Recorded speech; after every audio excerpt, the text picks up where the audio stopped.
안녕하십니까. 반갑습니다. BTS 법구경을 방문해 주신 시청자 여러분 대단히 감사합니다. 오늘은 BTS 법구경 제1장 쌍요품 두 번째 시간을 갖도록 하겠습니다. 본문을 보겠습니다. 심의법본 심존심사 중심염선 적은적행 복락자추 여영수형 이렇게 나와 있죠. 이 구절은 앞에 있는 구절은 전번에 첫 번째 시간하고 똑같은 구절입니다. 요 중심까지도 똑같죠. 요 염까지도요. 전번에는 염악이 됐는데 오늘은 염선이 됐죠. 착할선자를 썼습니다.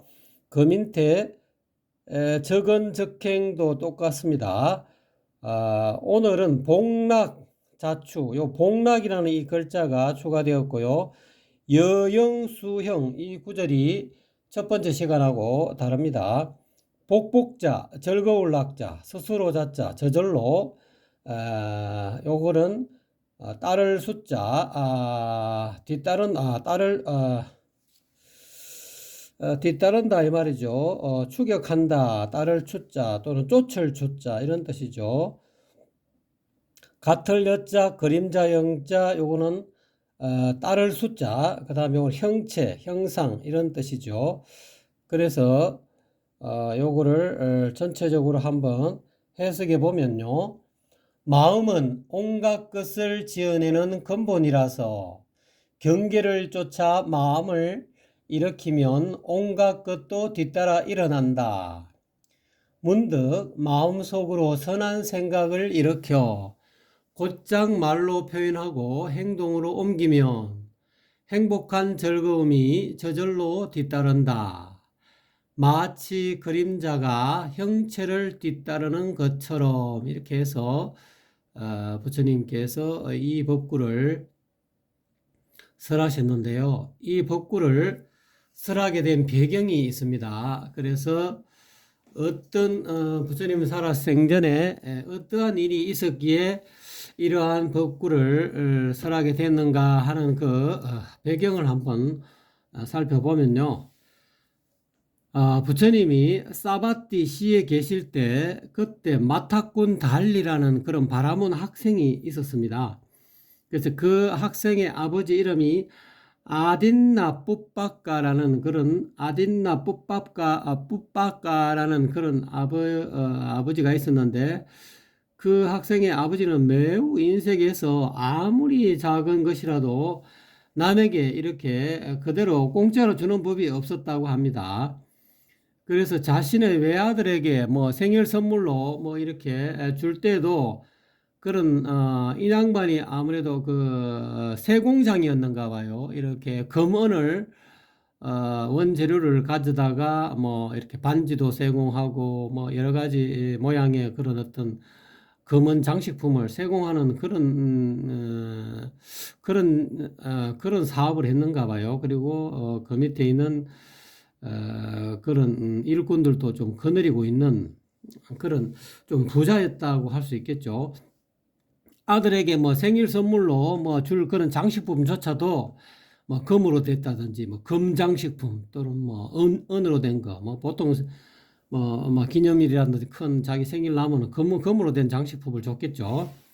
그런 금 장식품조차도 일꾼에게 세공비를 절약하려고 원래는 그런 자기가 세공할 그런 기술이 있었는가 봐요. 그렇지만은 보통 이제 뭐 사장님은 일꾼들에게 세공을 하라 그러고 또 일꾼들을 뭐 수십 명을 두든지 뭐 5명을 두든지 이렇게 둬가지고 그때 당시에 부자들을 상대로 이렇게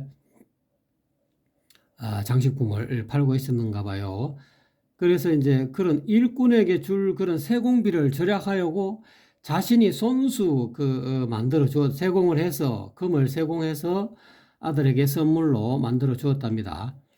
그러다가 그 아들이 16살이 되었을 때 불행하게도 황달이라는 병에 간이 나쁘면 황달병이 걸리죠. 황달에 걸렸는데 그 사람 아내는 의사를 찾아가서 치료를 서두르자고 이렇게 막 이렇게 자기 남편한테 이야기했지만 그 아버지는 그 남편은 돈이 아까워서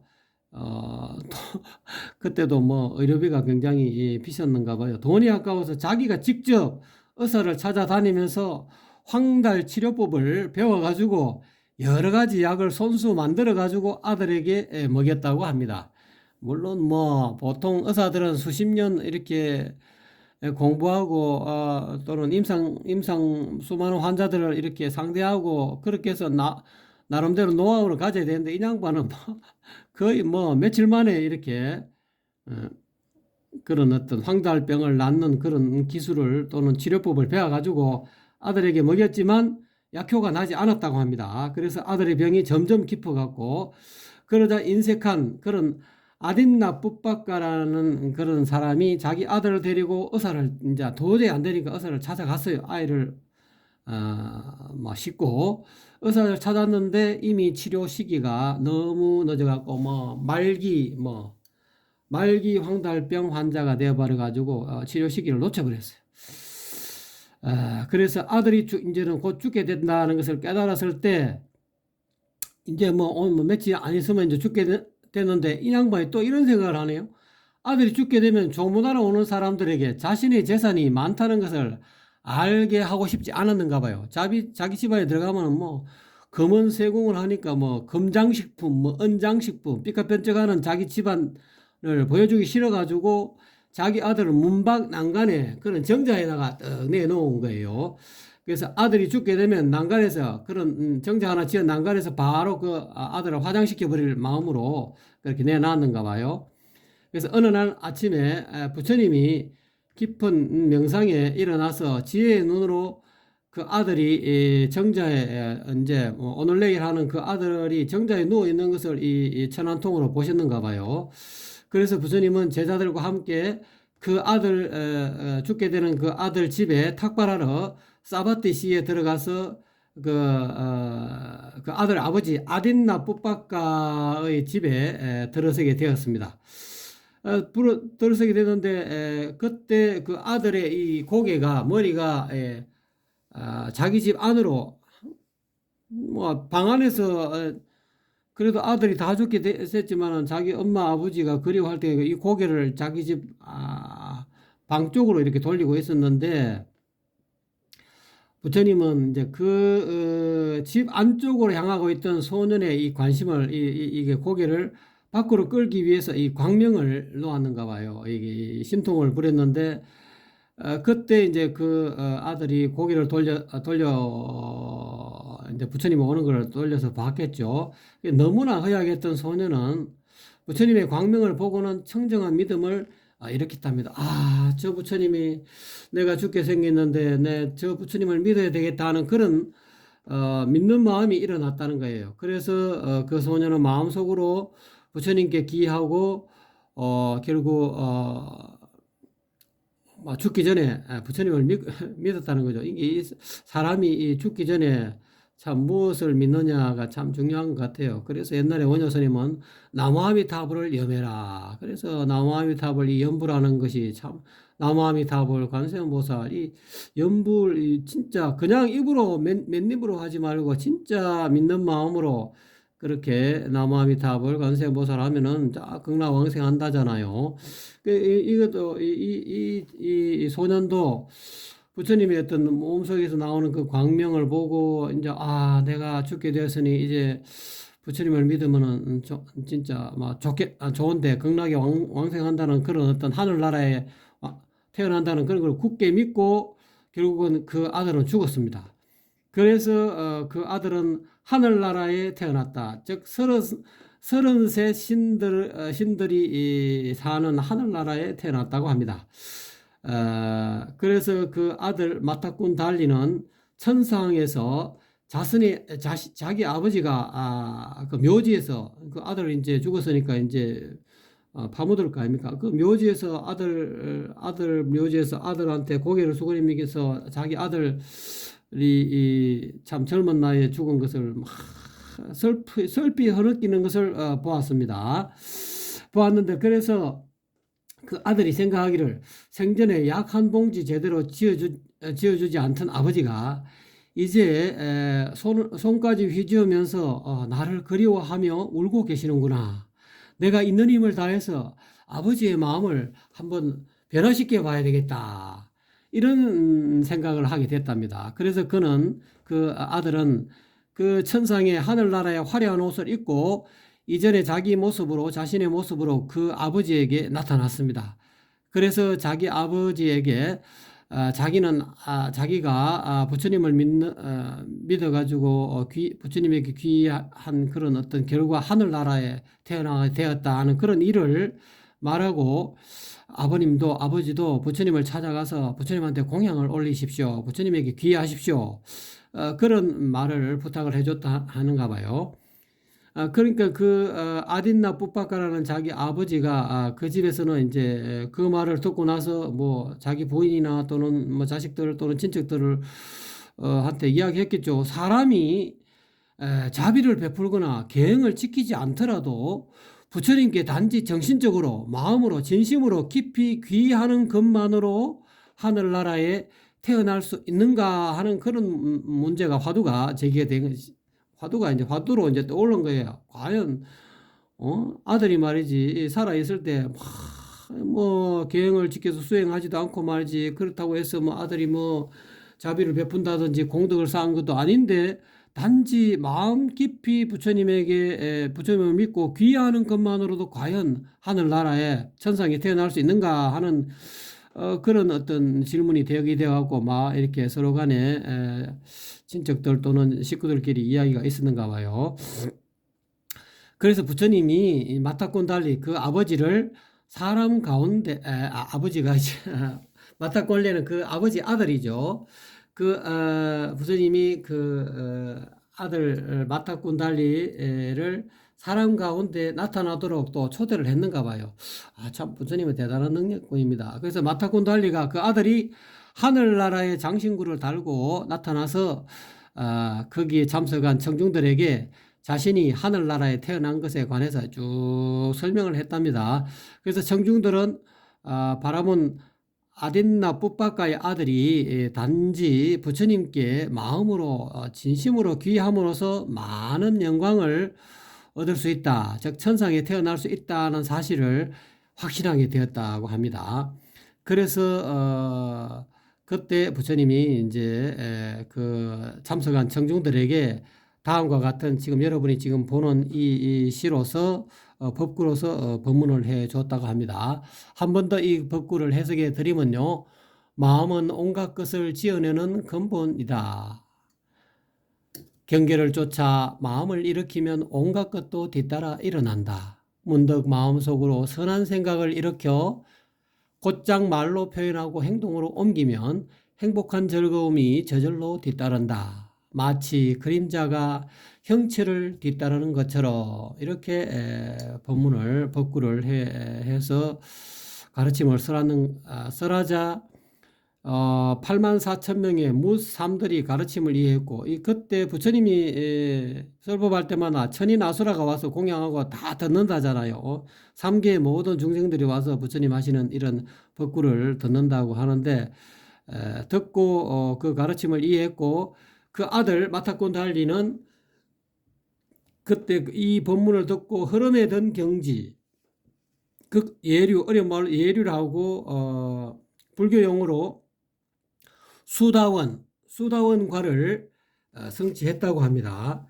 그래서 이 수다원과라는 것은 이 부처님의 그런 가르침을 듣고 수행한 결과 얻는 성문사과의 과위라고 하거든요.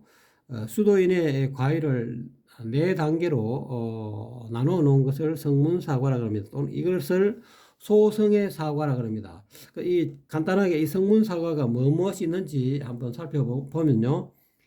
4가지 과위 가운데 가장 낮은 과위가 수다원, 그 다음에 사다함, 그 다음에 아나함, 그 다음에 아라함. 여기서 수다원은 아까 이야기한 대로 흐름에 든 경지, 즉 예류라 그러면 예류, 즉 깨달음의 길을 하천의 흐름에 비유해서 그 흐름에 참여한 것을 예류라 하죠. 그래서 요 예류에 들어서 열심히 수행한 것을 수다원향이라 그럽니다. 사향사가이기 때문에. 그래서 이 예류에 들어서 열심히 수행해서 수행에 대한 확신이 완전하게 생겨서 이거 예류 과위를 얻게 되면은 수다원과라 그러죠. 그래서 사향사과, 수다원향, 수다원과, 사다함향, 사다함과, 아나함향, 아나함과, 아라한향, 아라한과 이렇게 나눌 수 있겠죠. 그 다음에 예류 다음에 더 높은 단계가 일례라고 합니다. 한일자, 올레자. 그 예류의 과외를 얻은 수행자가 수행을 좀 더 하면 한 번 더 욕계로 태어나는 그런 경지, 그거를 일례 한 번 더 욕계로 온다 이 말이죠. 그것을 한일자, 올레자, 한문으로 한일자, 올레자라고 하고요.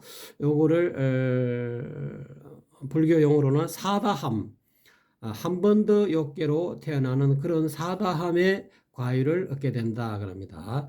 그 다음에 세 번째 단계가 불환, 아니 불자 돌아올 환자, 돌아오지 아니한다. 즉 일례 사다함과에 있는 수행자가 조금 더 용맹경지를 하면은 더 이상 욕계로 태어나지 않아도 되는 상태가 된다는 거죠.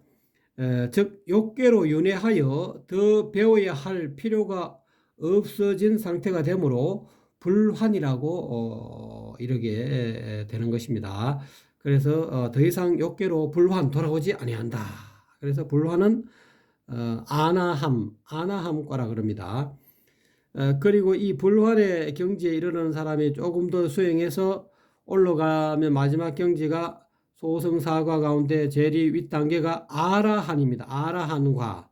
즉 아라한과를 얻게 되면 더 이상 배울 것이 없고 번뇌는 다 하였으며 해야 할 바를 다 하였고 윤회에서 해탈해서 열반에 들어가는 그런 괴라고 이야기할 수 있겠습니다. 그래서 뭐 보통 소승 불교에서는 범행일이 불수후유라는 그런 경지를 말하는 거죠. 범행은 이미 다 갖추어졌고 불수후유 다음에 후유를 뒤에 오는 그런 어떤 존재의 어떤 그런 유를 받지 아니한다. 그래서 불수후유 해갖고 그렇게 소승의 마지막 경지가 아라한과가 되겠죠. 그래서 이 소녀는 여기 이 소승 성문사과 가운데 첫 번째 경지인 수다원과, 즉 이 현재 여러분 보시는 이 법문을 듣고 서가모니 부처님의 이 법문을 듣고 수다원 과위를 정득했다라고 합니다. 하늘나라에서 이 법문을 듣고 바로 수다원과를 정득했다고 합니다. 여러분께서도 이 법문을 들으시고 한 소식 하시면은 수다원과를 다 이룰 수 있다는 그런 내용이고요. 쌍욕품 두 번째 이 법구는 법구의 중요성은 뭐냐, 부처님 뭐 특별하게 수행을 하지 않고 말이지, 또 그렇다고 해서 뭐 공덕을 특별하게 짓지 않았는데도 뭐 자비를 베풀거나 또는 계행을 짓지 않았는데 오로지 부처님에게 정신적으로 마음적으로 깊이 기여하는 것만으로도 하늘나라에 태어날 수 있다라는 그런 어떤 중요한 그런 내용의 인연이 있는 그런 법구라고 할 수 있겠습니다. 지금까지 시청해 주신 여러분 대단히 감사합니다.